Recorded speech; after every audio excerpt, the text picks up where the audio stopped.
আছেন আপনি? আপনার বাসা কোথায়? হ্যাঁ মা? আচ্ছা, তো আপনি বাচ্চার কে হচ্ছেন? নানি?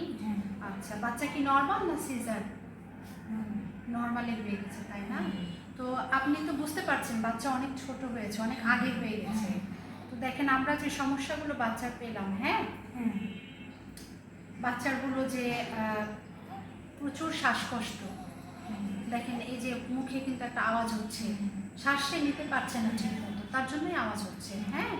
তারপরে বাচ্চার ওজন অনেক কম, সে দেখেন বারবার ঠান্ডা হয়ে যাচ্ছে, শরীরের তাপমাত্রা বজায় রাখতে পারছে না, ঠান্ডা হয়ে যাচ্ছে।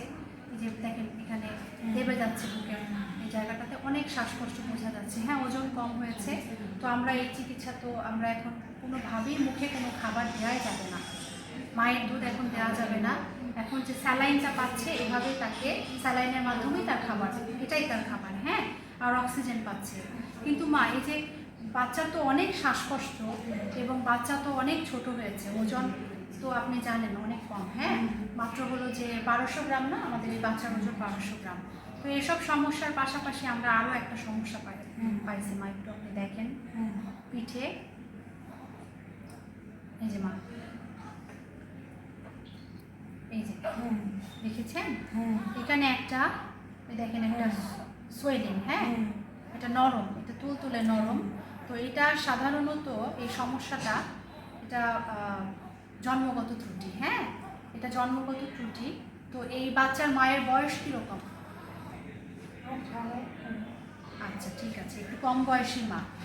তো অনেক সময় দেখা যায় বাচ্চার মায়ের যদি বয়স কম হয়, বাচ্চার মা যদি পুষ্টিকর খাবার একটু কম হয়তো ঠিক মতো খায়নি, অথবা বাচ্চার মা এই পিঠের যে সমস্যা আপনি দেখলেন এখানে একটা সিস্ট, তো এই সমস্যাটাকে আমরা ডাক্তারি ভাষাতে মাইলোমেনিঙ্গোসিস বলি। এটা আপনার কর্ডের এখানে স্পাইনাল কর্ড থাকে, এটার একটা অসুবিধা, নিউরাল টিউবের প্রবলেম।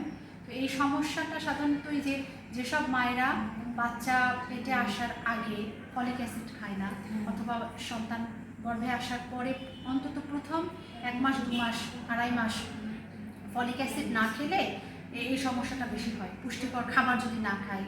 তো এখন হয়তোবা এই বাচ্চার মা কোনো অপুষ্টি ছিল, অথবা বয়স কম ছিল, অথবা এই যে ফলিক অ্যাসিড খায়নি। এই সমস্যা কিন্তু আপনারা আগেও বললেন যে ফলিক অ্যাসিড ঠিক মতো খায়নি, এটা খাওয়া খুব জরুরি ছিল। তোমার এটা জন্মগত সমস্যা। তো এখন আমরা শুরুতে বাচ্চার যে শ্বাসকষ্ট এবং বাচ্চার যে এই যে ওজন কম, এটা নিয়ে কাজ করছি। যখন মোটামুটি বাচ্চা একটু সুস্থ হবে, আমরা দোয়া করি এটা হোক, সুস্থ হোক বাচ্চা আপনাদের, তো তারপরে এই সমস্যাটা এটা নিয়েও কাজ করতে হবে, হ্যাঁ। তো ওটাই আপনাকে সব কিছু বললাম বুঝে, তো মনে শক্তি রাখেন, হতাশ হওয়া যাবে না, হ্যাঁ। তো আপনার কি কোনো বুঝতে আর সব কিছু? জি জি মা, 100 বার। তো আপনি যদি আপনার আর কোনো প্রশ্ন থাকলে বা যদি কোনো সমস্যা থাকে আমাদেরকে জানাবেন। এই যে স্যার আছে, ম্যাডামেরা যারা আছে, হচ্ছে যে পায়ের, হ্যাঁ হ্যাঁ, আপনি আরও একটা এটা এই জায়গা